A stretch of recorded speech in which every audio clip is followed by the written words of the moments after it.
The White People by Arthur Machen. Prologue. Sorcery and sanctity, said Ambrose, these are the only realities. Each is an ecstasy, a withdrawal from the common life. Cotgrave listened, interested. He had been brought by a friend to this mouldering house in a northern suburb, through an old garden to the room where Ambrose, the recluse, dozed and dreamed over his books. Yes, he went on, magic is justified of her children. There are many, I think, who eat dry crusts and drink water with a joy infinitely sharper than anything within the experience of the practical epicure. You are speaking of the saints. Yes, and of the sinners too. I think you are falling into the very general error of confining the spiritual world to the supremely good. But the supremely wicked, necessarily, have their portion in it. The merely carnal, sensual man can no more be a great sinner than he can be a great saint. Most of us are just indifferent, mixed-up creatures. We muddle through the world without realizing the meaning and the inner sense of things, and consequently, our wickedness and our goodness are alike second-rate, unimportant. And do you think the great sinner, then, will be an ascetic as well as the great saint? Great people of all kinds forsake the imperfect copies and go to the perfect originals. I have no doubt but that many of the very highest among the saints have never done a good action, using the words in their ordinary sense. And, on the other hand, there have been those who have sounded the very depths of sin, who all their lives have never done an ill deed. He went out of the room for a moment, and Cotgrave, in high delight, turned to his friend and thanked him for the introduction. "He's grand," he said. "I never saw that kind of lunatic before." Ambrose returned with more whiskey and helped the two men in a liberal manner. He abused the teetotal sect with ferocity, as he handed the seltzer, and pouring out a glass of water for himself, was about to resume his monologue when Cotgrave broke in. "I can't stand it, you know," he said. "Your paradoxes are too monstrous. A man may be a great sinner, and yet never do anything sinful. Come!" "You are quite wrong," said Ambrose. "I never make paradoxes. I wish I could. I merely said that a man may have an exquisite taste in Romanée-Conti, and yet never have even smelt 4-ale. That's all, and it's more like a truism than a paradox, isn't it? Your surprise at my remark is due to the fact that you haven't realized what sin is. Oh, yes, there is a sort of connection between sin with a capital letter and actions which are commonly called sinful, with murder, theft, adultery, and so forth. Much the same connection that there is between the A, B, and C and fine literature. But I believe that the misconception, it is all but universal, arises in great measure from our looking at the matter through social spectacles. We think that a man who does evil to us and to his neighbors must be very evil. So he is, from a social standpoint. But can't you realize that evil, in its essence, is a lonely thing, a passion of the solitary individual soul? Really, the average murderer, qua murderer, is not by any means a sinner in the true sense of the word.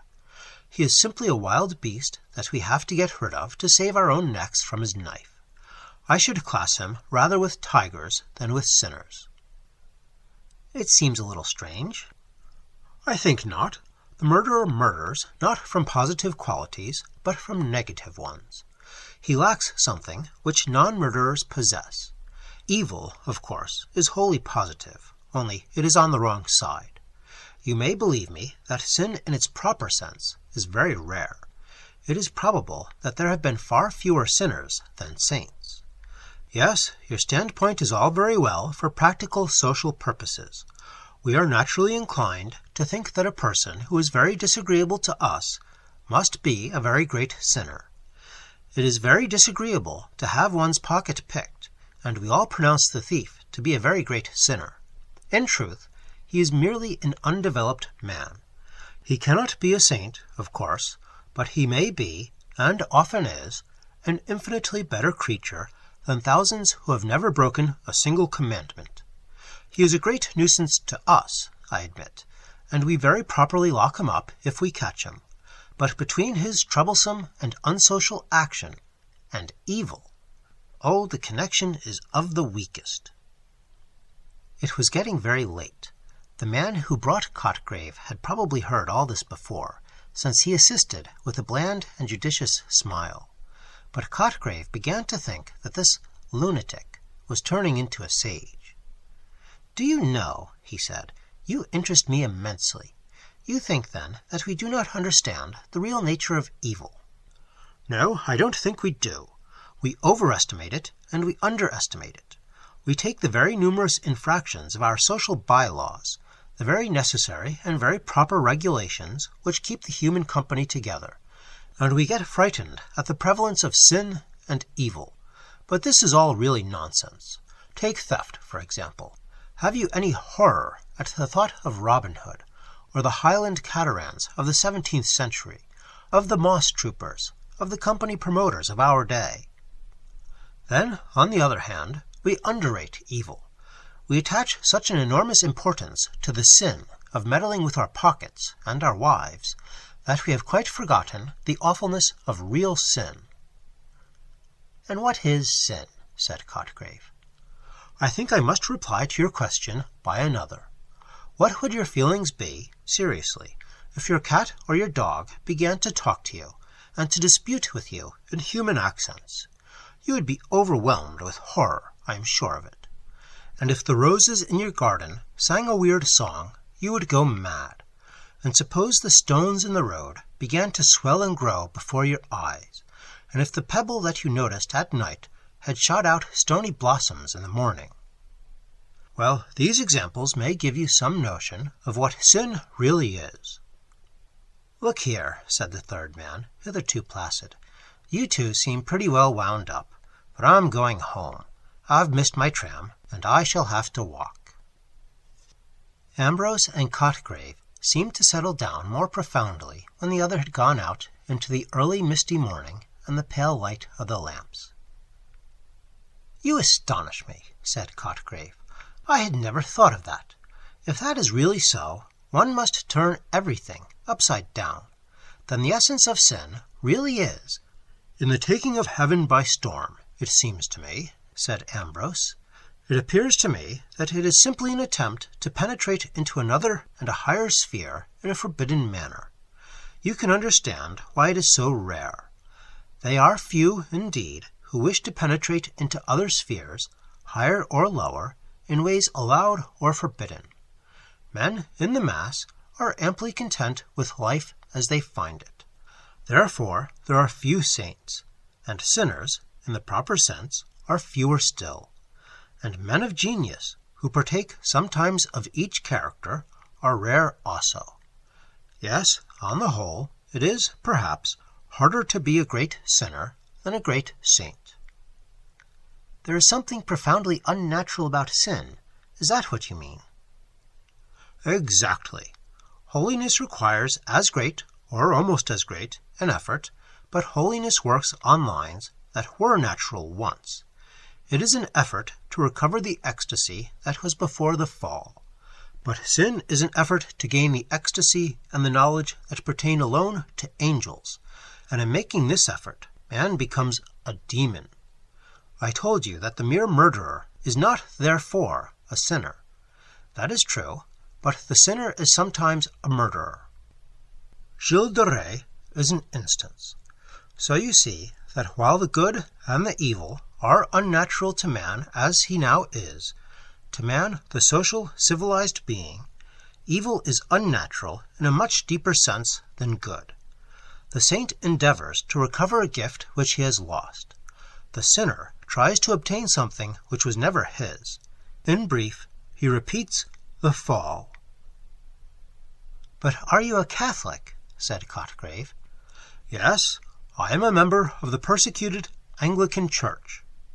"Then how about those texts which seem to reckon as sin that which you would set down as mere trivial dereliction?" "Yes, but in one place the word sorcerers comes in the same sentence, doesn't it? That seems to me to give the key note. Consider, can you imagine for a moment that a false statement which saves an innocent man's life is a sin? No? Very good, then. It is not the mere liar who is excluded by those words. It is, above all, the sorcerers who use the material life, who use the failings incidental to material life, as instruments to obtain their infinitely wicked ends. And let me tell you this, our higher senses are so blunted, we are so drenched with materialism, that we would probably fail to recognize real wickedness if we encountered it. But shouldn't we experience a certain horror, a terror such as you hinted we would experience if a rose tree sang, in the mere presence of an evil man? We should, if we were natural. Children and women feel this horror you speak of. Even animals experience it. But with most of us, convention and civilization and education have blinded and deafened and obscured the natural reason. No, sometimes we may recognize evil by its hatred of the good. One doesn't need much penetration to guess at the influence which dictated, quite unconsciously, the Blackwood Review of Keats, but this is purely incidental, and, as a rule, I suspect that the hierarchs of Tophet pass quite unnoticed, or perhaps, in certain cases, as good but mistaken men. But you used the word unconscious just now, of Keats' reviewers. Is wickedness ever unconscious? Always. It must be so. It is like holiness and genius in this as in other points. It is a certain rapture or ecstasy of the soul, a transcendent effort to surpass the ordinary bounds. So, surpassing these, it surpasses also the understanding, the faculty that takes note of that which comes before it. Now, a man may be infinitely and horribly wicked, and never suspect it. But I tell you, evil in this, its certain and true sense, is rare, and I think it is growing rarer. I am trying to get a hold of it all, said Cotgrave. From what you say, I gather that the true evil differs generically from that which we call evil. Quite so. There is, no doubt, an analogy between the two, a resemblance such as enables us to use, quite legitimately, such terms as the foot of the mountain and the leg of the table. And sometimes, of course, the two speak, as it were, in the same language. The rough miner, or puddler, the untrained, undeveloped tiger-man, heated by a quart or two above his usual measure, comes home and kicks his irritating and injudicious wife to death. He is a murderer, and Gilles de Rais was a murderer. But you see the gulf that separates the two. The word, if I may so speak, is accidentally the same in each case, but the meaning is utterly different.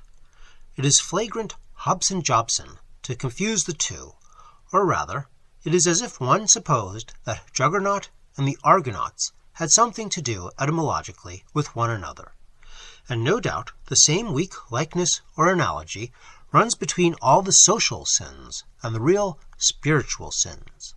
And in some cases, perhaps, the lesser may be schoolmasters to lead one on to the greater, from the shadow to the reality.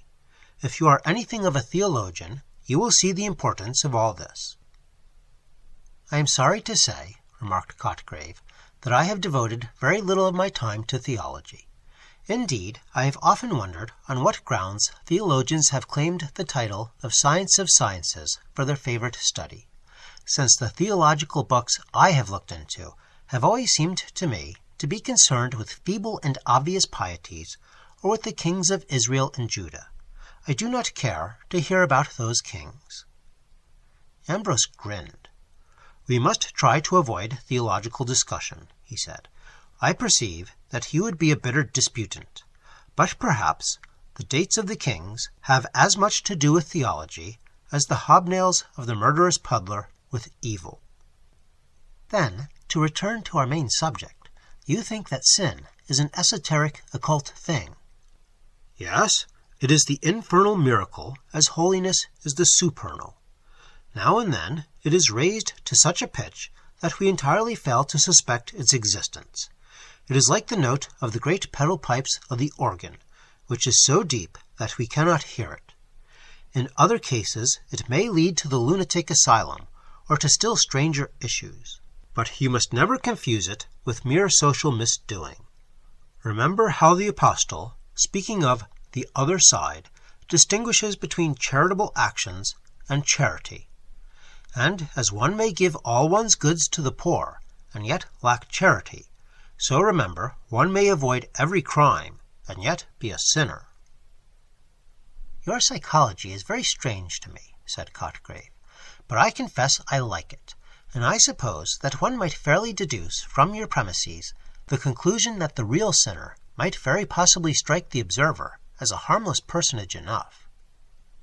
Certainly, because the true evil has nothing to do with social life or social laws, or if it has, only incidentally and accidentally. It is a lonely passion of the soul, or a passion of the lonely soul, whichever you like. If, by chance, we understand it, and grasp its full significance, then, indeed, it will fill us with horror and with awe. But this emotion is widely distinguished from the fear and the disgust with which we regard the ordinary criminal, since this latter is largely or entirely founded on the regard which we have for our own skins or purses. We hate a murderer because we know that we should hate to be murdered, or to have anyone that we like murdered. So, on the other side, we venerate the saints, but we don't like them as we like our friends. Can you persuade yourself that you would have enjoyed St. Paul's company? Do you think that you and I would have got on with Sir Galahad? So with the sinners as with the saints. If you met a very evil man, and recognized his evil, he would, no doubt, fill you with horror and awe, but there is no reason why you should dislike him. On the contrary, it is quite possible that if you could succeed in putting the sin out of your mind, you might find the sinner capital company, and in a little while you might have to reason yourself back into horror. Still, how awful it is! If the roses and the lilies suddenly sang on this coming morning, if the furniture began to move in procession, as in de Maupassant's tale. I am glad you have come back to that comparison, said Cotgrave, because I wanted to ask you, what is it that corresponds in humanity to these imaginary feats of inanimate things? In a word, what is sin? You have given me, I know, an abstract definition, but I should like a concrete example. I told you it was very rare, said Ambrose, who appeared willing to avoid the giving of a direct answer.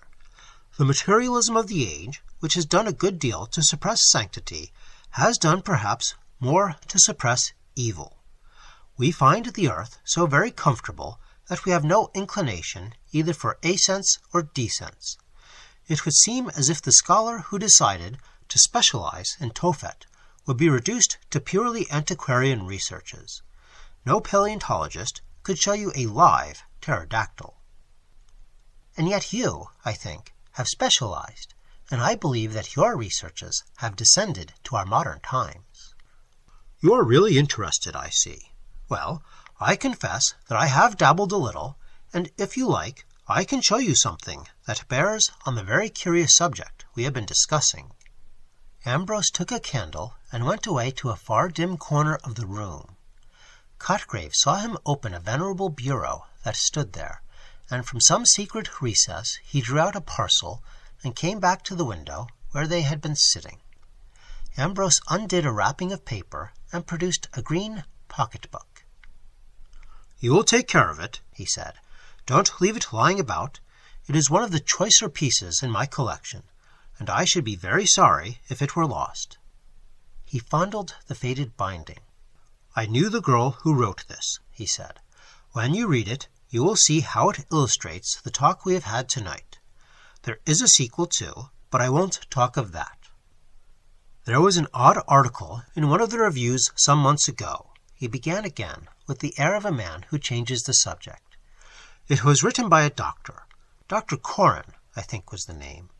He says that a lady, watching her little girl playing at the drawing-room window, suddenly saw the heavy sash give way and fall on the child's fingers. The lady fainted, I think, But at any rate, the doctor was summoned, and when he addressed the child's wounded and maimed fingers, he was summoned to the mother.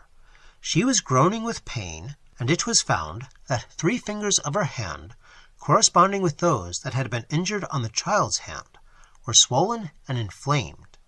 And later, in the doctor's language, purulent sloughing set in.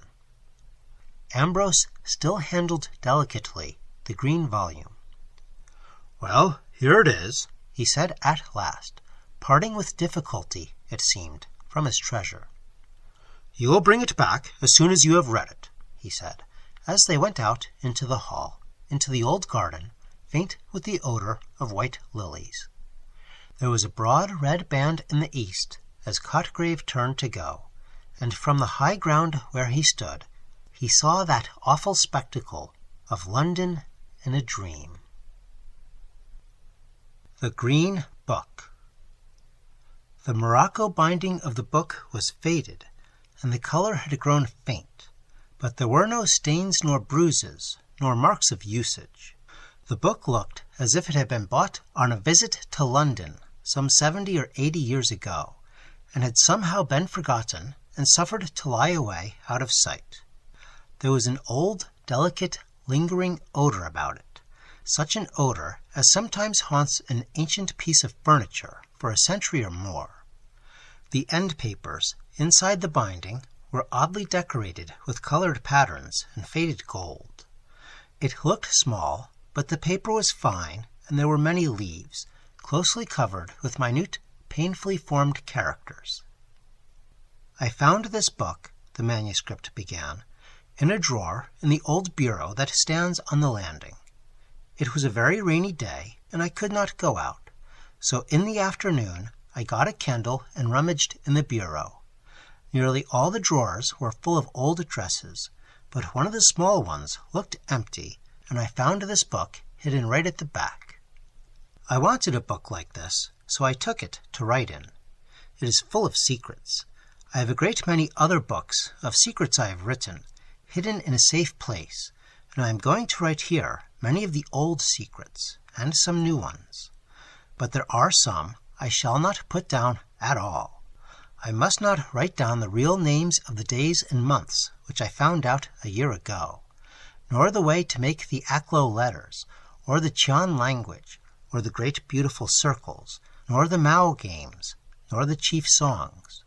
I may write something about all these things, but not the way to do them, for peculiar reasons. And I must not say who the nymphs are, or the doles, or Gilo, or what vulas mean. All these are most secret secrets, and I am glad when I remember what they are, and how many wonderful languages I know. But there are some things that I call the secrets of the secrets of the secrets, that I dare not think of unless I am quite alone, and then I shut my eyes and put my hands over them and whisper the word, and the alala comes. I only do this at night in my room or in certain woods that I know, but I must not describe them, as they are secret woods. Then there are the ceremonies, which are all of them important, but some are more delightful than others. There are the white ceremonies, and the green ceremonies, and the scarlet ceremonies. The scarlet ceremonies are the best, but there is only one place where they can be performed properly, though there is a very nice imitation which I have done in other places. Besides these, I have the dances and the comedy, and I have done the comedy sometimes when the others were looking, and they didn't understand anything about it. I was very little when I first knew about these things. When I was very small and Mother was alive, I can remember remembering things before that, only it has all got confused. But I remember when I was 5 or 6, I heard them talking about me when they thought I was not noticing. They were saying how queer I was a year or 2 before, and how the nurse had called my mother to come and listen to me talking all to myself, and I was saying words that nobody could understand. I was speaking the Shu language, but I only remember a very few of the words, as it was about the little white faces that used to look at me when I was lying in my cradle. They used to talk to me, and I learnt their language, and talked to them in it about some great white place where they lived, where the trees and the grass were all white, and there were white hills as high up as the moon, and a cold wind. I have often dreamed of it afterwards, but the faces went away when I was very little. But a wonderful thing happened when I was about 5. My nurse was carrying me on her shoulder. There was a field of yellow corn, and we went through it. It was very hot. Then we came to a path through a wood, and a tall man came after us, and went with us till we came to a place where there was a deep pool, and it was very dark and shady. Nurse put me down on the soft moss under a tree, and she said, "She can't get to the pond now." So they left me there, and I sat quite still and watched. And out of the water and out of the wood came 2 wonderful white people, and they began to play and dance and sing. They were kind of creamy white, like the old ivory figure in the drawing-room. One was a beautiful lady with kind dark eyes and a grave face and long black hair, and she smiled such a strange, sad smile at the other, who laughed and came to her. They played together and danced round and round the pool, and they sang a song till I fell asleep. Nurse woke me up when she came back, and she was looking something like the lady had looked, so I told her all about it and asked her why she looked like that. At first she cried, and then she looked very frightened and turned quite pale. She put me down on the grass and stared at me, and I could see she was shaking all over. Then she said I had been dreaming, but I knew I hadn't. Then she made me promise not to say a word about it to anybody, and if I did, I should be thrown into the black pit. I was not frightened at all, though Nurse was, and I never forgot about it, because when I shut my eyes, and it was quite quiet, and I was all alone, I could see them again, very faint and far away, but very splendid. And little bits of the song they sang came into my head, but I couldn't sing it. I was 13, nearly 14, when I had a very singular adventure, so strange that the day on which it happened is always called the White Day. My mother had been dead for more than a year, and in the morning I had lessons, but they let me go out for walks in the afternoon. And this afternoon I walked a new way, and a little brook led me into a new country, but I tore my frock getting through some of the difficult places, as the way was through many bushes, and beneath the low branches of trees, and up thorny thickets on the hills, and by dark woods full of creeping thorns. And it was a long, long way. It seemed as if I was going on for ever and ever, and I had to creep by a place like a tunnel where a brook must have been, but all the water had dried up, and the floor was rocky, and the bushes had grown overhead till they met, so that it was quite dark. And I went on and on through that dark place. It was a long, long way, and I came to a hill that I never saw before. I was in a dismal thicket full of black twisted boughs that tore me as I went through them, and I cried out because I was smarting all over. And then I found that I was climbing, and I went up and up a long way till at last the thicket stopped, and I came out, crying, just under the top of a big bare place, where there were ugly gray stones lying all about on the grass, and here and there a little twisted, stunted tree came out from under a stone, like a snake. And I went up right to the top, a long way. I never saw such big, ugly stones before. They came out of the earth, some of them, and some looked as if they had been rolled to where they were, and they went on and on, as far as I could see, a long, long way. I looked out from them and saw the country, but it was strange. It was winter time, and there were black, terrible woods hanging from the hills all round. It was like seeing a large room hung with black curtains, and the shape of the trees seemed quite different from any I had ever seen before. I was afraid. Then beyond the woods there were other hills round in a great ring, but I had never seen any of them. It all looked black, and everything had a vour over it. It was all so still and silent, and the sky was heavy and gray and sad, like a wicked, voorish dome in deep Dendo. I went on into the dreadful rocks. There were hundreds and hundreds of them. Some were like horrid grinning men. I could see their faces, as if they would jump at me out of the stone, and catch hold of me, and drag me with them back into the rock, so that I should always be there. And there were other rocks that were like animals, creeping, horrible animals, putting out their tongues. And others were like words that I could not say, and others like dead people lying on the grass. I went among them, though they frightened me, and my heart was full of wicked songs that they put into it. And I wanted to make faces and twist myself about in the way they did.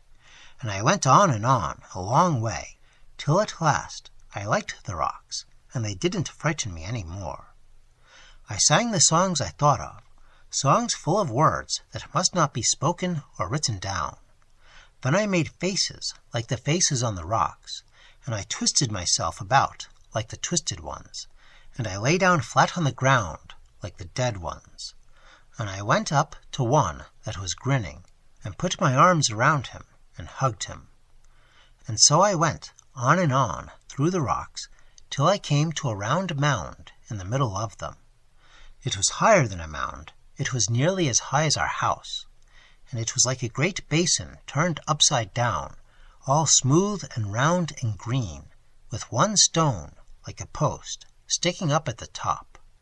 I climbed up the sides, but they were so steep I had to stop, or I should have rolled all the way down again, and I should have knocked against the stones at the bottom and perhaps been killed.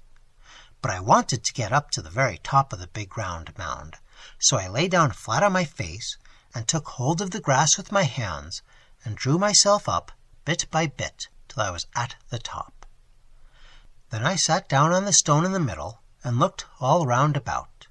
I felt I had come such a long, long way, just as if I were 100 miles from home, or in some other country, or in one of the strange places I had read about in the tales of the genii and the Arabian Nights, or as if I had gone across the sea, far away, for years, and I had found another world that nobody had ever seen or heard of before, or as if I had somehow flown through the sky and fallen on one of the stars I had read about, where everything is dead and cold and gray, and there is no air, and the wind doesn't blow. I sat on the stone and looked all round and down and round about me. It was just as if I was sitting on a tower in the middle of a great empty town, because I could see nothing all around but the gray rocks on the ground. I couldn't make out their shapes any more, but I could see them on and on for a long way, and I looked at them, and they seemed as if they had been arranged into patterns and shapes and figures. I knew they couldn't be, because I had seen a lot of them coming right out of the earth, joined to the deep rocks below. So I looked again, but still I saw nothing but circles and small circles inside big ones, and pyramids and domes and spires, and they seemed all to go round and round the place where I was sitting.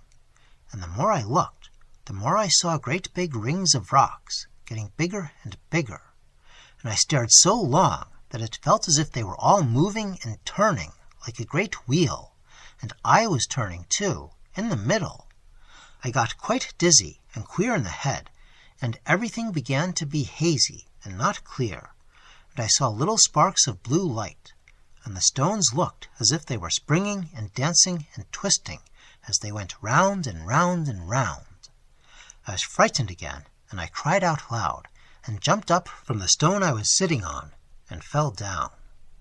When I got up, I was so glad they all looked still, and I sat down on the top, and slid down the mound, and went on again. I danced as I went in the peculiar way the rocks had danced when I got giddy, and I was so glad I could do it quite well, and I danced and danced along, and sang extraordinary songs that came into my head. At last I came to the edge of that great flat hill, and there were no more rocks, and the way went again through a dark thicket into a hollow. It was just as bad as the other one I went through climbing up, but I didn't mind this one, because I was so glad I had seen those singular dances and could imitate them. I went down, creeping through the bushes, and a tall nettle stung me on the leg and made me burn, but I didn't mind it, and I tingled with the boughs and the thorns, but I only laughed and sang. Then I got out of the thicket into a close valley, a little secret place, like a dark passage that nobody ever knows of, because it was so narrow and deep, and the woods were so thick round it. There is a steep bank with trees hanging over it, and there the ferns kept green all through the winter, when they are dead and brown upon the hill, and the ferns there have a sweet, rich smell, like what oozes out of fir trees. There was a little stream of water running down this valley, so small that I could easily step across it. I drank the water with my hand, and it tasted like bright yellow wine, and it sparkled and bubbled as it ran down over beautiful red and yellow and green stone, so that it seemed alive and all colors at once. I drank it, and I drank more with my hand, but I couldn't drink enough, so I lay down and bent my head and sucked the water up with my lips. It tasted much better, drinking it that way, and a ripple would come up to my mouth and give me a kiss, and I laughed and drank again, and pretended there was a nymph, like the one in the old picture at home, who lived in the water and was kissing me. So I bent low down to the water and put my lips softly to it, and whispered to the nymph that I would come again. I felt sure it could not be common water. I was so glad when I got up and went on, and I danced again and went up and up the valley under hanging hills. And when I came to the top, the ground rose up in front of me, tall and steep as a wall, and there was nothing but the green wall and the sky. I thought of forever and forever, world without end, amen. And I thought I must have really found the end of the world, because it was like the end of everything, as if there could be nothing at all beyond, except the kingdom of four, where the light goes when it is put out, and the water goes when the sun takes it away. I began to think of all the long, long way I had journeyed, how I had found a brook and followed it on, and gone through bushes and thorny thickets and dark woods full of creeping thorns. Then I had crept up a tunnel under trees, and climbed a thicket, and seen all the grey rocks, and sat in the middle of them when they turned round. And then I had gone on through the grey rocks, and come down the hill through the stinging thicket, and up the dark valley, all a long, long way. I wondered how I should get home again, if I could ever find the way, and if my home was there any more, or if it were turned and everybody into it, into grey rocks, as in the Arabian Nights. So I sat down on the grass and thought what I should do next. I was tired, and my feet were hot with walking, and as I looked about, I saw there was a wonderful well just under the high steep wall of grass. All the ground round it was covered with bright, green, dripping moss. There was every kind of moss there, moss like beautiful little ferns, and like palms and fern trees, and it was all green as jewelry, and drops of water hung on it like diamonds. And in the middle was the great well, deep and shining and beautiful, so clear that it looked as if I could touch the red sand at the bottom, but it was far below. I stood by it and looked in as if I were looking in a glass. At the bottom of the well, in the middle of it, the red grains of sand were moving and stirring all the time, and I saw how the water bubbled up, but at the top it was quite smooth and full and brimming. It was a great well, like a large bath, and with the shining, glittering green moss about it, it looked like a great white jewel, with green jewels all around. My feet were so hot and tired that I took off my boots and stockings and let my feet down into the water, and the water was soft and cold, and when I got up I wasn't tired any more, and I felt I must go on, farther and farther, and see what was on the other side of the wall. I climbed up it very slowly, going sideways all the time, and when I got to the top and looked over, I was in the queerest country I'd seen, stranger even than the hill of the grey rocks. It looked as if earth children had been playing there with their spades. It was all hills and hollows, and castles and walls made of earth and covered with grass. There were 2 mounds, like big beehives, round and great and solemn, and then hollow basins, and then a steep mounting wall, like the ones I saw once by the seaside where the big guns and the soldiers were. I nearly fell into one of the round hollows. It went away from under my feet so suddenly, and I ran fast down the side and stood at the bottom and looked up. It was strange and solemn to look up. There was nothing but the gray, heavy sky and the sides of the hollow. Everything else had gone away, and the hollow was the whole world. And I thought that at night it must be full of ghosts and moving shadows and pale things, when the moon shone down to the bottom at the dead of the night, and the wind wailed up above. It was so strange and solemn and lonely, like a hollow temple of dead heathen gods. It reminded me of a tale my nurse had told me when I was quite little. It was the same nurse that took me into the wood where I saw the beautiful white people. And I remembered how nurse had told me the story one winter night, when the wind was beating the trees against the wall, and crying and moaning in the nursery chimney. She said there was, somewhere or other, a hollow pit, just like the one I was standing in. Everybody was afraid to go into it or near it. It was such a bad place. But once upon a time there was a poor girl who said she would go into the hollow pit, and everybody tried to stop her, but she would go. And she went down into the pit, and came back laughing, and said there was nothing there at all, except green grass and red stones and white stones and yellow flowers. And soon after, people saw she had the most beautiful emerald earrings, and they asked how she got them, as she and her mother were quite poor. But she laughed and said her earrings were not made of emeralds at all, but only of green grass. Then, one day, she wore on her breast the reddest ruby that anyone had ever seen, and it was as big as a hen's egg, and glowed and sparkled like a hot burning coal of fire. And they asked how she got it, as she and her mother were quite poor. But she laughed and said it was not a ruby at all, but only a red stone. Then one day she wore round her neck the loveliest necklace that anyone had ever seen, much finer than the Queen's finest, and it was made of great bright diamonds, hundreds of them, and they shone like all the stars on a night in June. So they asked her how she got it, as she and her mother were quite poor. But she laughed and said they were not diamonds at all, but only white stones. And one day she went to the court, and she wore on her head a crown of pure angel gold, so nurse said, and it shone like the sun, and it was much more splendid than the crown the king was wearing himself.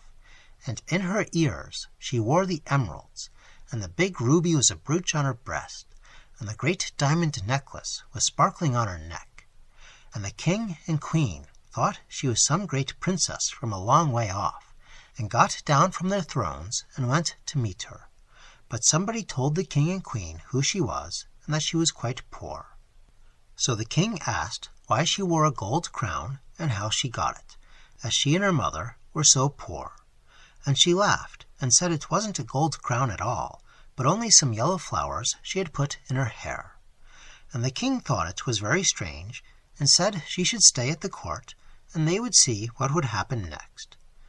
And she was so lovely that everybody said that her eyes were greener than the emeralds, that her lips were redder than the ruby, that her skin was whiter than the diamonds, and that her hair was brighter than the golden crown. So the king's son said he would marry her, and the king said he might. And the bishop married them, and there was a great supper. And afterwards the king's son went to his wife's room. But just when he had his hand on the door, he saw a tall black man with a dreadful face standing in front of the door, and a voice said, "Venture not upon your life. This is mine own wedded wife." Then the king's son fell down on the ground in a fit, and they came and tried to get into the room, but they couldn't, and they hacked at the door with hatchets, but the wood had turned hard as iron, and at last everybody ran away. They were so frightened at the screaming and laughing and shrieking and crying that came out of the room. But next day they went in, and found there was nothing in the room but thick black smoke, because the black man had come and taken her away. And on the bed there were 2 knots of faded grass, and a red stone, and some white stones, and some faded yellow flowers. I remembered this tale of nurses while I was standing at the bottom of the deep hollow. It was so strange and solitary there, and I felt afraid. I could not see any stones or flowers, but I was afraid of bringing them away without knowing, and I thought I would do a charm that came into my head to keep the black man away. So I stood right in the very middle of the hollow, and I made sure that I had none of those things on me, and then I walked round the place, and touched my eyes and my lips and my hair in a peculiar manner, and whispered some queer words that nurse taught me to keep bad things away. Then I felt safe, and climbed up out of the hollow, and went on through all those mounds and hollows and walls, till I came to the end, which was high above all the rest, and I could see that all the different shapes of the earth were arranged in patterns, something like the grey rocks, only the pattern was different. It was getting late, and the air was indistinct, but it looked, from where I was standing, something like 2 great figures of people lying on the grass. And I went on, and at last I found a certain wood, which is too secret to be described, and nobody knows of the passage into it, which I found out in a very curious manner, by seeing some little animal run into the wood through it. So I went after the animal by a very narrow dark way, under thorns and bushes, and it was almost dark when I came to a kind of open place in the middle, and there I saw the most wonderful sight I have ever seen. But it was only for a minute, as I ran away directly, and crept out of the woods by the passage I had come by, and ran as fast as ever I could, because I was afraid. What I had seen was so wonderful, and so strange, and so beautiful. But I wanted to get home and think of it, and I did not know what might not happen if I stayed by the wood. I was hot all over and trembling, and my heart was beating, and strange cries that I could not help came from me as I ran from the wood. I was glad that a great white moon came up from over the round hill and showed me the way. So I went back through the mounds and hollows, and down the close valley, and up through the thicket over the place of the grey rocks, and so at last I got home again. My father was busy in his study, and the servants had not told about my not coming home, though they were frightened, and wondered what they ought to do. So I told them I had lost my way, but I did not let them find out the real way I had been. I went to bed and lay awake all through the night, thinking of what I had seen. When I came out of the narrow way, and it looked all shining, though the air was dark, it seemed so certain, and all the way home I was quite sure that I had seen it, and I wanted to be alone in my room, and be glad over it all to myself, and shut my eyes and pretend it was there, and do all the things I would have done if I had not been so afraid. But when I shut my eyes, the sight would not come, and I began to think about my adventures all over again, and I remembered how dusky and queer it was at the end. I was afraid it must be all a mistake, because it seemed impossible it could happen. It seemed like one of Nurse's tales, which I didn't really believe in, though I was frightened at the bottom of the hollow. And the stories she told me when I was little came back into my head, and I wondered whether it was really there, what I thought I had seen, or whether any of her tales could have happened a long time ago. It was so queer. I lay awake there in my room at the back of the house, and the moon was shining on the other side towards the river, so the bright light did not fall upon the wall, and the house was quite still. I had heard my father come upstairs, and just after the clock struck 12, and after the house was still and empty, as if there was nobody alive in it. And though it was all dark and indistinct in my room, a pale glimmering kind of light shone in through the white blind, and once I got up and looked out, and there was a great black shadow of the house covering the garden, looking like a prison where men are hanged, and then beyond it was all white, and the wood shone white with black gulfs between the trees. It was still and clear, and there were no clouds on the sky.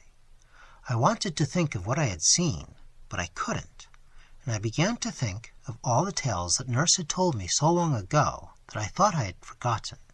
But they all came back and mixed up with the thickets and the grey rocks and the hollows in the earth and the secret wood, till I hardly knew what was new and what was old, or whether it was not all dreaming. And then I remembered that hot summer afternoon, so long ago, when Nurse left me by myself in the shade, and the white people came out of the water and out of the wood, and played and danced and sang. And I began to fancy that Nurse told me about something like it before I saw them, only I couldn't recollect exactly what she told me. Then I wondered whether she had been the White Lady, as I remembered she was just as white and beautiful, and had the same dark eyes and black hair. And sometimes she smiled and looked like the lady had looked, when she was telling me some of her stories, beginning with Once on a Time, or In the Time of the Fairies. But I thought she couldn't be the lady, as she seemed to have gone a different way into the wood, and I didn't think the man who came after us could be the other, or I couldn't have seen that wonderful secret in the secret wood. I thought of the moon, but it was afterwards, when I was in the middle of the wild land, where the earth was made into the shape of great figures, and it was all walls and mysterious hollows and smooth round mounds, that I saw the great white moon come up over a round hill. I was wondering about all these things, till at last I got quite frightened, because I was afraid something had happened to me, and I remembered Nurse's tale of the poor girl who went into the hollow pit and was carried away at last by the black man. I knew I had gone into a hollow pit too, and perhaps it was the same, and I had done something dreadful. So I did the charm over again, and touched my eyes and my lips and my hair in a peculiar manner, and said the old words from the fairy language, so that I might be sure I had not been carried away. I tried again to see the secret wood, and to creep up the passage and see what I had seen there, but somehow I couldn't. I kept on thinking of Nurse's stories. There was one I remembered about a young man who once upon a time went hunting, and all the day he and his hounds hunted everywhere, and they crossed the rivers and went into all the woods, and went round the marshes, but they couldn't find anything at all, and they hunted all day till the sun sank down and began to set behind the mountain. And the young man was angry because he couldn't find anything, and he was going to turn back, when just as the sun touched the mountain, he saw come out of a break in front of him a beautiful white stag, and he cheered to his hounds, but they whined and would not follow, and he cheered to his horse, but it shivered and stood stock still. And the young man jumped off the horse and left the hounds, and began to follow the white stag all alone. And soon it was quite dark, and the sky was black, without a single star shining in it, and the stag went away into the darkness. And though the man had brought his gun with him, he never shot at the stag, because he wanted to catch it, and he was afraid he would lose it in the night. But he never lost it once, though the sky was so black and the air was so dark, and the stag went on and on, till the young man didn't know a bit where he was. And they went through enormous woods, where the air was full of whispers, and a pale dead light came out from the rotten trunks that were lying on the ground. And just as the man thought he had lost the stag, he would see it all white and shining in front of him, and he would run fast to catch it, but the stag always ran faster, so he did not catch it. And they went through the enormous woods, and they swam across rivers, and they waded through black marshes where the ground bubbled, and the air was full of will-o'-the-wisps, and the stag fled away down into rocky narrow valleys, where the air was like the smell of a vault, and the man went after it. And they went over the great mountains, and the man heard the wind come down from the sky, and the stag went on, and the man went after. At last the sun rose, and the young man found he was in a country that he had never seen before. It was a beautiful valley, with a bright stream running through it, and a great big round hill in the middle. And the stag went down the valley toward the hill, and it seemed to be getting tired, and went slower and slower. And though the man was tired too, he began to run faster, and he was sure he would catch the stag at last. But just as they got to the bottom of the hill, and the man stretched out his hand to catch the stag, it vanished into the earth. And the man began to cry. He was so sorry that he had lost it after all his long hunting. But as he was crying, he saw there was a door in the hill just in front of him. And he went in, and it was quite dark. But he went on, as he thought he would find the white stag. And all of a sudden it got light, and there was the sky, and the sun shining, and birds singing in the trees, and there was a beautiful fountain. And by the fountain a lovely lady was sitting, who was the queen of the fairies, and she told the man that she had changed herself into a stag to bring him there because she loved him so much. Then she brought out a great gold cup covered with jewels from her fairy palace, and she offered him wine in the cup to drink. And he drank, and the more he drank, the more he longed to drink, because the wine was enchanted. So he kissed the lovely lady, and she became his wife, and he stayed all that day and all that night in the hill where she lived. And when he woke, he found he was lying on the ground, close to where he had seen the stag first, and his horse was there, and his hounds were there waiting. And he looked up, and the sun sank behind the mountain. And he went home, and he lived a long time, but he would never kiss any other lady, because he had kissed the queen of the fairies. And he would never drink common wine any more, because he had drunk enchanted wine.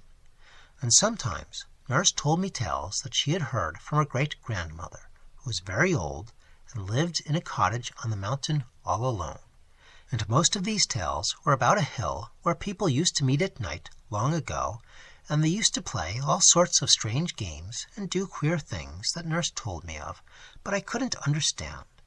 And now, she said, everybody but her great-grandmother had forgotten all about it, and nobody knew where the hill was, not even her great-grandmother. But she told me one very strange story about the hill, and I trembled when I remembered it. She said that people always went there in summer when it was very hot, and they had to dance a good deal. It would be all dark at first, and there were trees there, which made it much darker, and people would come, one by one, from all directions, by a secret path which nobody else knew, and 2 persons would keep the gate, and every one as they came up had to give a very curious sign, which Nurse showed me as well as she could, but she said she couldn't show me properly. And all kinds of people would come. There would be gentlefolks and village folks, and some old people, and boys and girls, and quite small children, who sat and watched, and it would all be dark as they came in, except in one corner, where someone was burning something that smelt strong and sweet, and made them laugh. And there one would see a glaring of coals, and the smoke mounting up red. So they would all come in, and when the last had come, there was no door any more, so that no one else could get in, even if they knew there was anything beyond. And once a gentleman who was a stranger, and had ridden a long way, lost his path at night, and his horse took him into the very middle of the wild country, where everything was upside down, and there were dreadful marshes, and great stones everywhere, and holes underfoot, and the trees looked like gibbet posts, because they had great black arms that stretched out across the way. And this strange gentleman was very frightened, and his horse began to shiver all over, and at last it stopped and wouldn't go any farther, and the gentleman got down and tried to lead the horse, but it wouldn't move, and it was all covered with a sweat, like death. So the gentleman went on, all alone, going farther and farther into the wild country, till at last he came to a dark place, where he heard shouting and singing and crying, like nothing he had ever heard before. It all sounded quite close to him, but he couldn't get in, and so he began to call, and while he was calling, something came behind him, and in a minute his mouth and arms and legs were all bound up, and he fell into a swoon. And when he came to himself, he was lying by the roadside, just where he had first lost his way, under a blasted oak with a black trunk, and his horse was tied beside him. So he rode on to the town and told the people there what had happened, and some of them were amazed, but others knew. So when once everybody had come, there was no door at all for anybody else to pass in by. And when they were all inside, round in a ring, touching each other, someone began to sing in the darkness, and someone else would make a noise like thunder with the thing they had on purpose. And on still nights people would hear the thundering noise far, far away, beyond the wild land. And some of them, who thought they knew what it was, used to make a sign on their breasts when they woke up in their beds at dead of night and heard that terrible deep noise, like thunder on the mountains. And the noise and the singing would go on and on for a long time, and the people who were in a ring swayed a little to and fro. And the song was in an old, old language that nobody knows now, and the tune was queer. Nurse said her great-grandmother had known someone who remembered a little of it when she was quite a little girl, and Nurse tried to sing some of it to me, and it was so strange a tune that I turned all cold, and my flesh crept as if I had put my hand on something dead. Sometimes it was a man that sang, and sometimes it was a woman, and sometimes the one who sang did it so well that 2 or 3 people who were there fell to the ground shrieking and tearing with their hands. The singing went on, and the people in the ring kept swaying to and fro for a long time, and at last the moon would rise up over a place they called the Tol Dol, and came up and showed them swinging and swaying from side to side, and the sweet thick smoke curling up from the burning coals and floating in circles all around them. Then they had their supper. A boy and a girl brought it to them. The boy carried a great cup of wine, and the girl carried a cake of bread, and they passed the bread and the wine round and round. But they tasted quite different from common bread and common wine, and changed everybody that tasted them. Then they all rose up and danced, and secret things were brought out of some hiding place, and they played extraordinary games, and danced round and round and round in the moonlight. And sometimes people would suddenly disappear and never be heard of afterwards, and nobody knew what had happened to them. And they drank more of that curious wine, and they made images and worshipped them. And Nurse showed me how these images were made one day when we were out for a walk, and we passed by a place where there was a lot of wet clay. So Nurse asked me if I would like to know what those things were like that they made on the hill, and I said yes. Then she asked me if I would promise never to tell a living soul a word about it, and if I did, I was to be thrown into the black pit with the dead people, and I said I wouldn't tell anybody, and she said the same thing again and again, and I promised. So she took my wooden spade and dug a big lump of clay and put it in my tin bucket, and told me to say, if anyone met us, that I was going to make pies when I went home. Then we went on a little way till we came to a little break growing right down into the road, and Nurse stopped and looked up the road and down it, and then peeped through the hedge into the field on the other side, and then she said, "Quick!" and we ran into the break and crept in and out among the bushes till we had gone a good way from the road. Then we sat down under a bush, and I wanted so much to know what Nurse was going to make with the clay. But before she would begin, she made me promise again not to say a word about it. And she went again and peeped through the bushes on every side, though the lane was so small and deep that hardly anybody ever went there. So we sat down, and Nurse took the clay out of the bucket and began to knead it with her hands, and do queer things with it, and turn it about. And she hid it under a big dock leaf for a minute or two, and then she brought it out again, and she stood up and sat down and walked round the clay in a peculiar manner, and all the time she was softly singing a sort of rhyme, and her face got very red. Then she sat down again and took the clay in her hands and began to shape it into a doll, but not like the dolls I have at home, and she made the queerest doll I had ever seen, all out of the wet clay, and hid it under a bush to get dry and hard. And all the time she was making it, she was singing these rhymes to herself, and her face got redder and redder. So we left the doll there, hidden away in the bushes where nobody would ever find it. And a few days later we went the same walk, and when we came to that narrow dark part of the lane where the break runs down to the bank, Nurse made me promise all over again, and she looked about, just as she had done before, and we crept into the bushes till we got to the green place where the little clay man was hidden. I remember it all so well, though I was only 8, and it is 8 years ago now as I am writing it down, but the sky was a deep violet blue, and in the middle of the break where we were sitting there was a great elder tree covered with blossoms, and on the other side there was a clump of meadowsweet. And when I think of that day, the smell of the meadowsweet and elder blossom seemed to fill the room, and if I shut my eyes I can see the glaring blue sky with little clouds very white floating across it, and Nurse, who went away long ago, sitting opposite me and looking like the beautiful white lady in the wood. So we sat down, and Nurse took out the clay doll from the secret place where she had hidden it, and she said we must pay our respects, and she would show me what to do, and I must watch her all the time.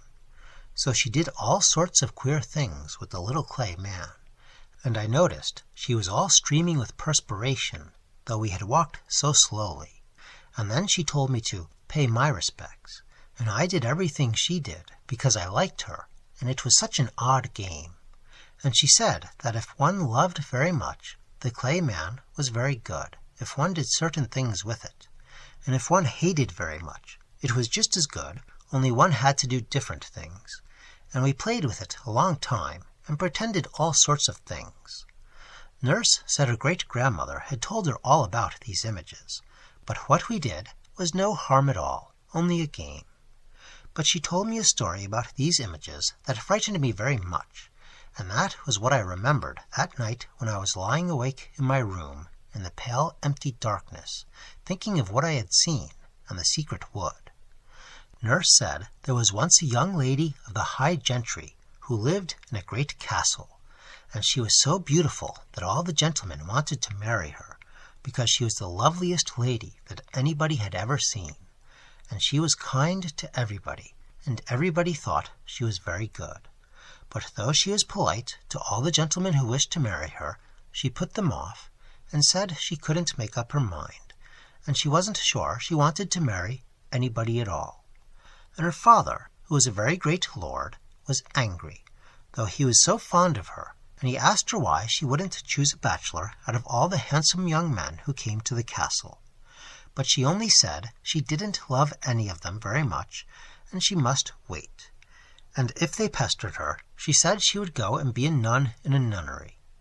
So all the gentlemen said they would go away and wait for a year and a day, and when a year and a day were gone, they would come back again and ask her to say which one she would marry. So the day was appointed, and they all went away, and the lady had promised that in a year and a day it would be her wedding day with one of them. But the truth was that she was the queen of the people who danced on the hill on summer nights, and on the proper nights she would lock the door of her room, and she and her maid would steal out of the castle by a secret passage that only they knew of, and go away up the hill in the wild land. And she knew more of the secret things than anyone else, and more than anyone knew before or after, because she would not tell anybody the most secret secrets. She knew how to do all the awful things, how to destroy young men, how to put a curse on people, and other things that I could not understand. And her real name was the Lady Avalon, but the dancing people called her Cassip, which meant somebody very wise in the old language. And she was whiter than any of them, and taller, and her eyes shone in the dark like burning rubies, and she could sing songs that none of the others could sing, and when she sang, they all fell down on their faces and worshipped her. And she could do what they called shibshow, which was a very wonderful enchantment. She would tell the great lord, her father, that she wanted to go into the woods to gather flowers, so he let her go, and she and her maid went into the woods where nobody came, and the maid would keep watch. Then the lady would lie down under the trees and begin to sing a particular song, and she stretched out her arms, and from every part of the wood great serpents would come, hissing and gliding in and out among the trees, and shooting out their forked tongues as they crawled up to the lady. And they all came to her and twisted round her body and her arms and her neck, till she was covered with writhing serpents, and there was only her head to be seen. And she whispered to them, and she sang to them, and they writhed round and round, faster and faster, till she told them to go. And they all went away directly, back to their holes, and on the lady's breast there would be a most curious, beautiful stone, shaped something like an egg, and colored dark blue and yellow and red and green, marked like a serpent's scales. It was called a glamestone, and with it one could do all sorts of wonderful things, and Nurse said her great-grandmother had seen a glamestone with her own eyes, and it was for all the world shiny and scaly like a snake, and the lady could do a lot of other things as well, but she was quite fixed that she would not be married, and there were a great many gentlemen who wanted to marry her, but there were 5 of them who were chief, and their names were Sir Simon, Sir John, Sir Oliver, Sir Richard, and Sir Rowland. All of them believed she spoke the truth, and that she would choose one of them to be her man when a year and a day was done. It was only Sir Simon, who was very crafty, who thought she was deceiving them all, and he vowed he would watch and try if he could find out anything. And though he was very wise, he was very young, and he had a smooth, soft face like a girl's, and he pretended, as the rest did, that he would not come to the castle for a year and a day, and he said he was going away beyond the sea to foreign parts. But he really only went a very little way, and came back dressed like a servant girl, and so he got a place in the castle to wash the dishes, and he waited and watched, and he listened and said nothing, and he hid in dark places, and woke up at night and looked out, and he heard things, and he saw things that he thought were very strange. And he was so sly that he told the girl that waited on the lady that he was really a young man, and that he had dressed up as a girl because he loved her so very much and wanted to be in the same house with her. And the girl was so pleased that she told him many things, and he was more than ever certain that Lady Aveline was deceiving him and the others. And he was so clever and told the servant so many lies that one night he managed to hide in the Lady Aveline's room behind the curtains, and he stayed quite still and never moved, and at last the lady came, and she bent down under the bed and raised up a stone, and there was a hollow place underneath, and out of it she took a waxen image, just like the clay one that I and Nurse had made in the break, and all the time her eyes were burning like rubies. And she took the little wax doll up in her arms and held it to her breast, and she whispered and she murmured, and she took it up and she laid it down again, and she held it high and she held it low, and she laid it down again, and she said, "Happy is he that begat the bishop, that ordered the clerk, that married the man, that had the wife, that fashioned the hive, that harbored the bee, that gathered the wax, that my own true love was made of." And she brought out of an aumbry a great golden bowl, and she brought out of a closet a great jar of wine, and she poured some of the wine into the bowl, and she laid her manikin very gently in the wine, and washed it in the wine all over. Then she went to a cupboard and took a small round cake and laid it on the image's mouth, and then she bore it softly and covered it up. And Sir Simon, who was watching all the time, though he was terribly frightened, saw the lady bend down and stretch out her arms and whisper and sing. And then Sir Simon saw beside her a handsome young man, who kissed her on the lips, and they drank wine out of the golden bowl together, and they ate the cake together.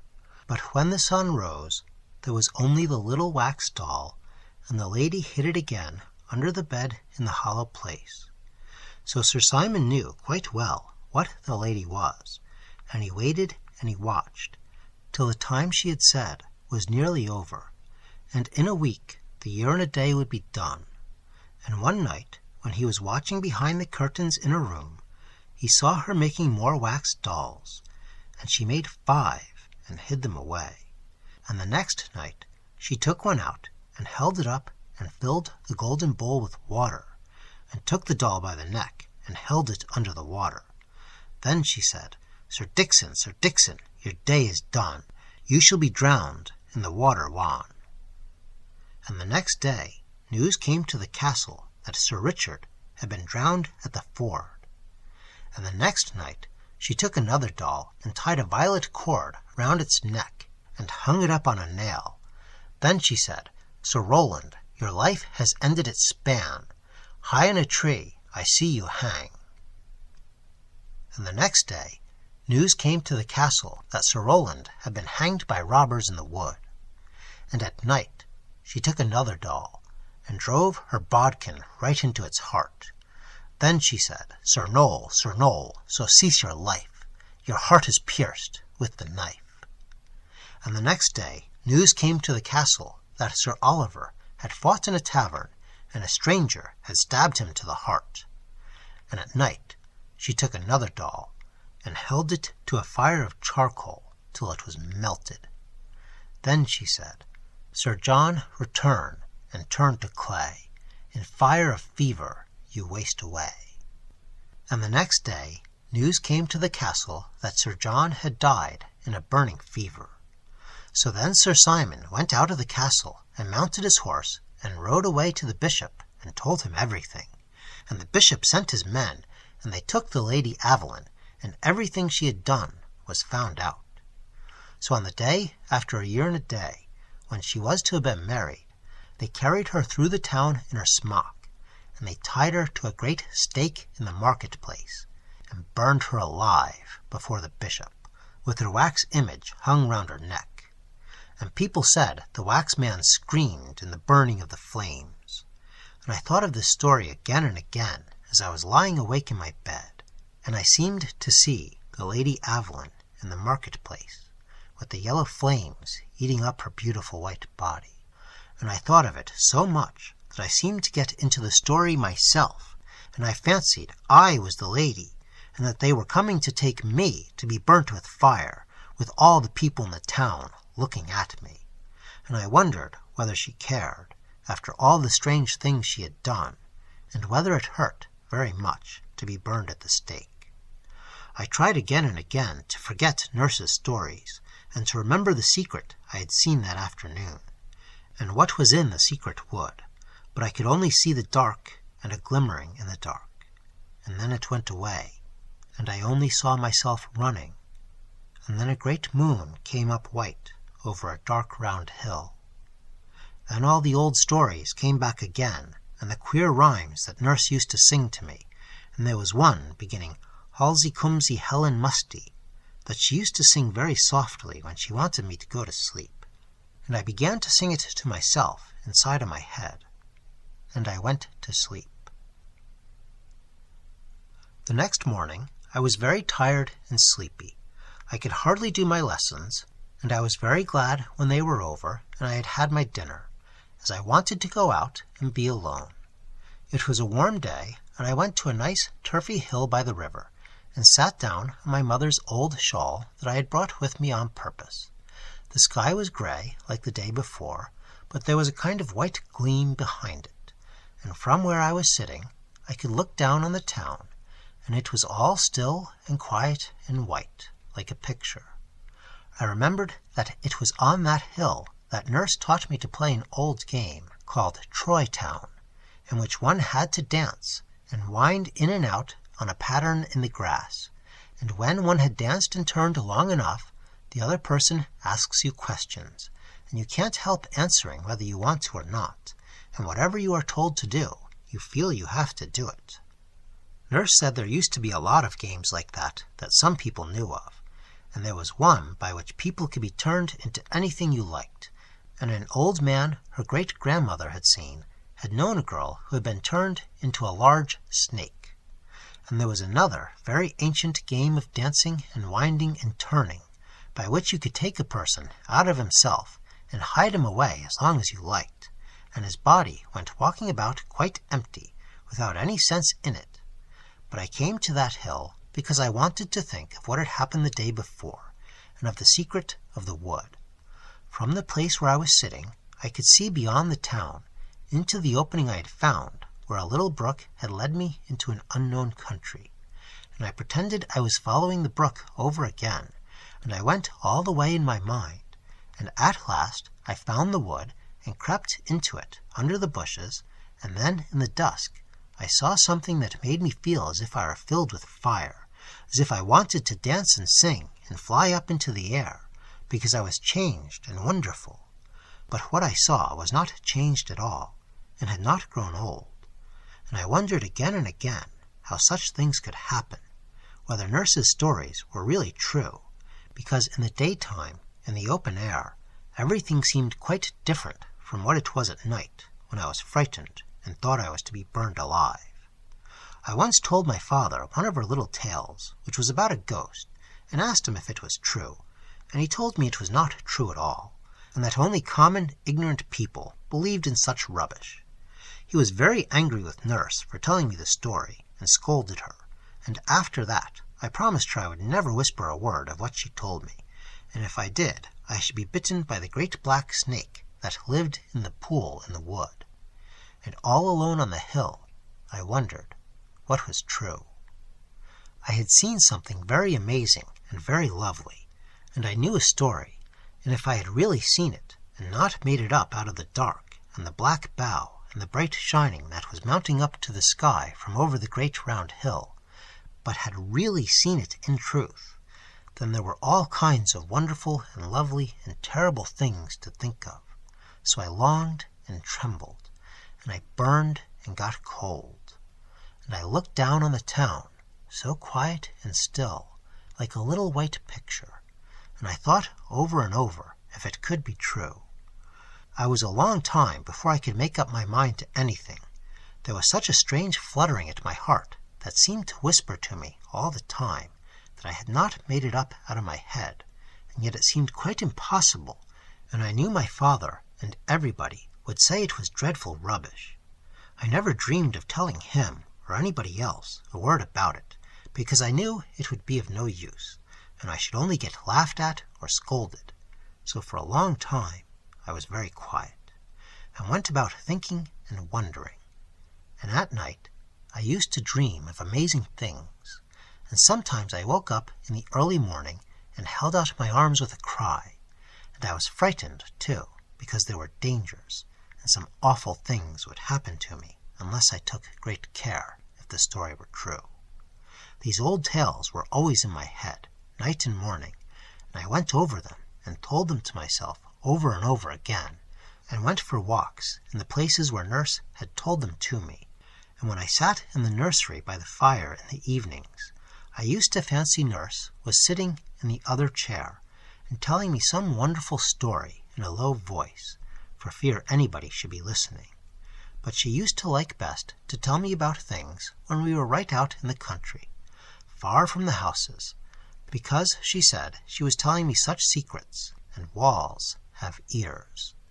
And if it was something more than ever secret, we had to hide in breaks or woods, and I used to think it was such fun creeping along a hedge and going very softly, and then we would get behind the bushes or run into the wood all of a sudden, when we were sure that none was watching us. So we knew that we had our secrets quite to ourselves, and nobody else at all knew anything about them. Now and then, when we had hidden ourselves as I have described, she used to show me all sorts of odd things. One day, I remember, we were in a hazel brake, overlooking the brook, and we were so snug and warm, as though it was April. The sun was quite hot, and the leaves were just coming out. Nurse said she would show me something funny that would make me laugh, and then she showed me, as she said, how one could turn a whole house upside down without anybody being able to find out, and the pots and pans would jump about, and the china would be broken, and the chairs would tumble over of themselves. I tried it one day in the kitchen, and I found I could do it quite well, and a whole row of plates on the dresser fell off it, and cook's little work table tilted up and turned right over, before her eyes, as she said. But she was so frightened and turned so white that I didn't do it again, as I liked her. And afterwards, in the hazel copse, when she had shown me how to make things tumble about, she showed me how to make rapping noises, and I learnt how to do that too. Then she taught me rhymes to say on certain occasions, and peculiar marks to make on other occasions, and other things that her great-grandmother had taught her when she was a little girl herself. And these were all the things I was thinking about in those days after the strange walk, when I thought I had seen a great secret, and I wished nurse were there for me to ask her about it. But she had gone away more than 2 years before, and nobody seemed to know what had become of her, or where she had gone. But I shall always remember those days, if I live to be quite old, because all the time I felt so strange, wondering and doubting, and feeling quite sure at one time, and making up my mind, and then I would feel quite sure that such things couldn't happen really, and it began all over again. But I took great care not to do certain things that might be very dangerous. So I waited and wondered for a long time, and though I was not sure at all, I never dared to try to find out. But one day I became sure that all nurse said was quite true, and I was all alone when I found it out.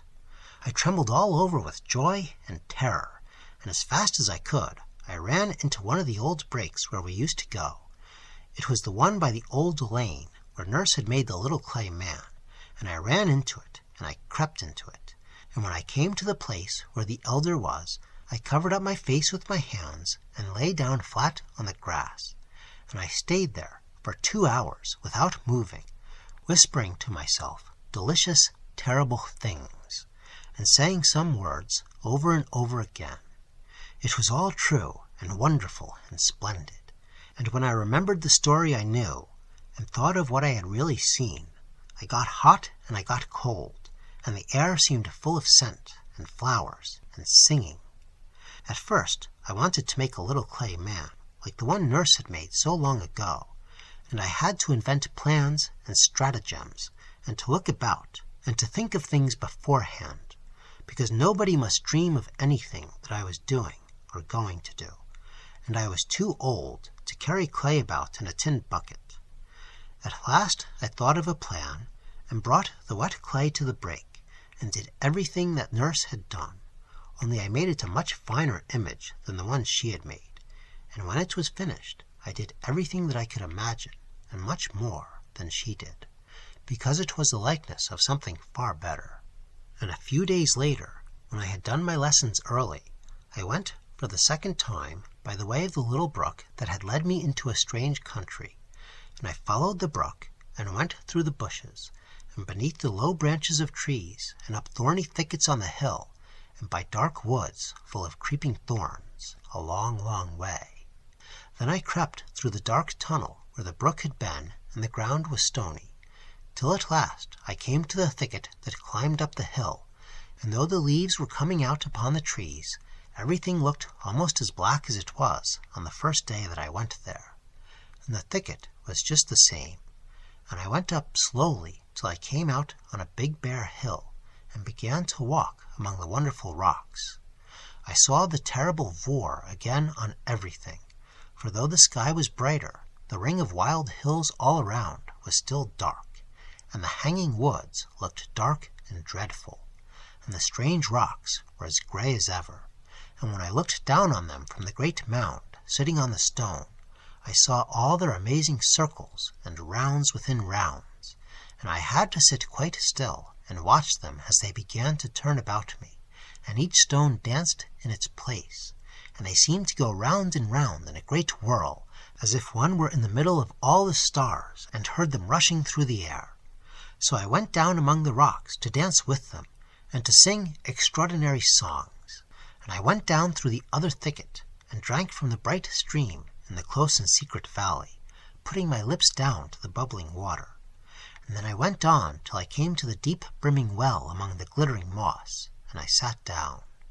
I looked before me into the secret darkness of the valley, and behind me was the great high wall of grass, and all around me there were hanging woods that made the valley such a secret place.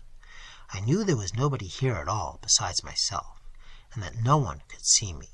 So I took off my boots and stockings and let my feet down into the water, saying the words that I knew. And it was not cold at all, as I expected, but warm and very pleasant. And when my feet were in it, I felt as if they were in silk, or as if the nymph were kissing them. So when I had done, I said the other words and made the signs, and then I dried my feet with a towel I had brought on purpose, and put on my stockings and boots. Then I climbed up the steep wall and went into the place where there are hollows, and the two beautiful mounds, and the round ridges of land, and all the strange shapes. I did not go down into the hollow this time, but I turned at the end and made out the figures quite plainly, as it was later, and I had remembered the story I had quite forgotten before. And in the story, the two figures are called Adam and Eve, and only those who know the story understand what they mean.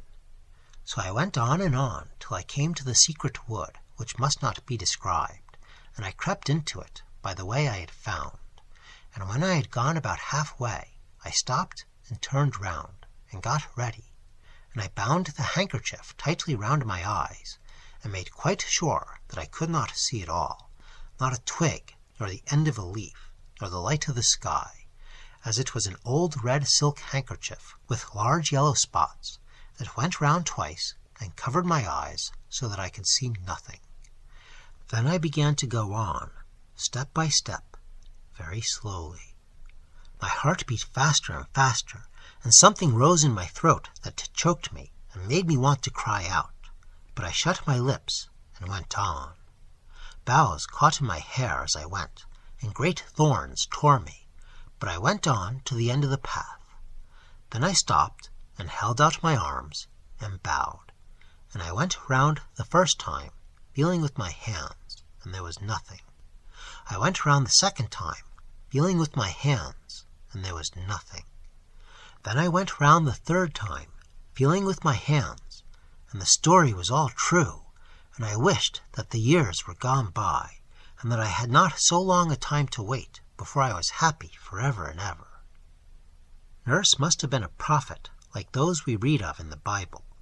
Everything that she said began to come true, and since then other things that she told me of have happened. That was how I came to know that her stories were true, and that I had not made up the secret myself out of my own head. But there was another thing that happened that day. I went a second time to the secret place. It was at the deep brimming well, and when I was standing on the moss, I bent over and looked in, and I knew who the white lady was, that I had seen come out of the water in the wood long ago when I was quite little. And I trembled all over, because that told me other things. Then I remembered how some time after I had seen the white people in the wood, Nurse asked me more about them, and I told her all over again, and she listened, and she said nothing for a long, long time, and at last she said, "You will see her again." So I understood what had happened, and what was to happen, and I understood about the nymphs, how I might meet them in all kinds of places, and they would always help me, and I must always look for them, and find them in all sorts of strange shapes and appearances. And without the nymphs I could never have found the secret, and without them none of the other things could happen. Nurse had told me all about them long ago, but she called them by another name, and I did not know what she meant, or what her tales of them were about, only that they were very queer. And there were two kinds, the bright and the dark, and both were very lovely and very wonderful, and some people saw only one kind, and some only the other, but some saw them both. But usually the dark appeared first, and the bright ones came afterwards, and there were extraordinary tales about them. It was a day or two after I had come home from the secret place that I first really knew the nymphs. Nurse had shown me how to call them, and I had tried, but I did not know what she meant, and so I thought it was all nonsense. But I made up my mind I would try again, so I went to the wood where the pool was, where I saw the white people, and I tried again. The dark nymph, Alana, came, and she turned the pool of water into a pool of fire. Epilogue. "That's a very queer story," said Cotgrave, handing back the green book to the recluse Ambrose. "I see the drift of a good deal, but there are many things that I do not grasp at all. On the last page, for example, what does she mean by nymphs?" "Well, I think there are references throughout the manuscript to certain processes which have been handed down by tradition from age to age. Some of these processes are just beginning to come within the purview of science, which has arrived at them, or rather at the steps which lead to them, by quite different paths. I have interpreted the reference to nymphs as a reference to one of these processes." "And you believe that there are such things?" "Oh, I think so. Yes, I believe I could give you convincing evidence on that point. I am afraid you have neglected the study of alchemy. It is a pity, for the symbolism, at all events, is very beautiful, and moreover, if you were acquainted with certain books on the subject, I could recall to your mind phrases which might explain a good deal in the manuscript that you have been reading." "Yes, but I want to know whether you seriously think there is any foundation of fact beneath these fancies. Is it not all a department of poetry, a curious dream with which man has indulged himself? I can only say that it is no doubt better for the great mass of people to dismiss it all as a dream. But if you ask my veritable belief, that goes quite the other way. No, I should not say belief, but rather knowledge. I may tell you that I have known certain cases in which men have stumbled, quite by accident, on certain of these processes, and have been astonished by wholly unexpected results. In the cases I am thinking of, there could have been no possibility of suggestion or subconscious action of any kind. One might as well suppose a schoolboy suggesting the existence of Aeschylus to himself, while he plods mechanically through the declensions. "But you have noticed the obscurity," Ambrose went on, "and in this particular case it must have been dictated by instinct, since the writer never thought that her manuscript would fall into other hands. But the practice is universal, and for most excellent reasons. Powerful and sovereign medicines, which are, of necessity, virulent poisons also, are kept in a locked cabinet. The child may find the key by chance, and drink herself dead. But in most cases the search is educational, and the phials contain precious elixirs for him who has patiently fashioned the key for himself." "You do not care to go into details?" "No, frankly I do not. No, you must remain unconvinced. But you saw how the manuscript illustrates the talk we had last week." "Is this girl still alive?" "No, I was one of those who found her. I knew the father well. He was a lawyer, and had always left her very much to herself. He thought of nothing but deeds and leases, and the news came to him as an awful surprise. She was missing one morning. I suppose it was about a year after she had written what you have read. The servants were called, and they told things, and put the only natural interpretation on them, a perfectly erroneous one. They discovered that green book somewhere in her room, and I found her in the place that she described with so much dread, lying on the ground before the image." "It was an image." "Yes, it was hidden by the thorns and the thick undergrowth that had surrounded it. It was a wild, lonely country, but you know what it was like by her description, though of course you will understand that the colors have been heightened. A child's imagination always makes the heights higher and the depths deeper than they really are, and she had, unfortunately for herself, something more than imagination. One might say, perhaps, that the picture in her mind, which she succeeded in a measure in putting into words, was the scene as it would have appeared to an imaginative artist. But it is a strange, desolate land." "And she was dead?" "Yes, she had poisoned herself, in time, No, there was not a word to be said against her in the ordinary sense. You may recollect a story I told you the other night about a lady who saw her child's fingers crushed by a window. And what was this statue? Well, it was of a Roman workmanship, of a stone that with the centuries had not blackened, but had become white and luminous. The thicket had grown up about it and concealed it, and in the Middle Ages the followers of a very old tradition had known how to use it for their own purposes. In fact, it had been incorporated into the monstrous mythology of the Sabbath. You will have noted that those to whom a sight of that shining whiteness had been vouchsafed by chance, or rather, perhaps, by apparent chance, were required to blindfold themselves on their second approach. That is very significant. And is it still there? I sent for tools, and we hammered it into dust and fragments. The persistence of tradition never surprises me, Ambrose went on after a pause. I could name many an English parish where such traditions as that girl had listened to in her childhood are still existent in occult but unabated vigor. No, for me it is the story, not the sequel, which is strange and awful, for I have always believed that wonder is of the soul.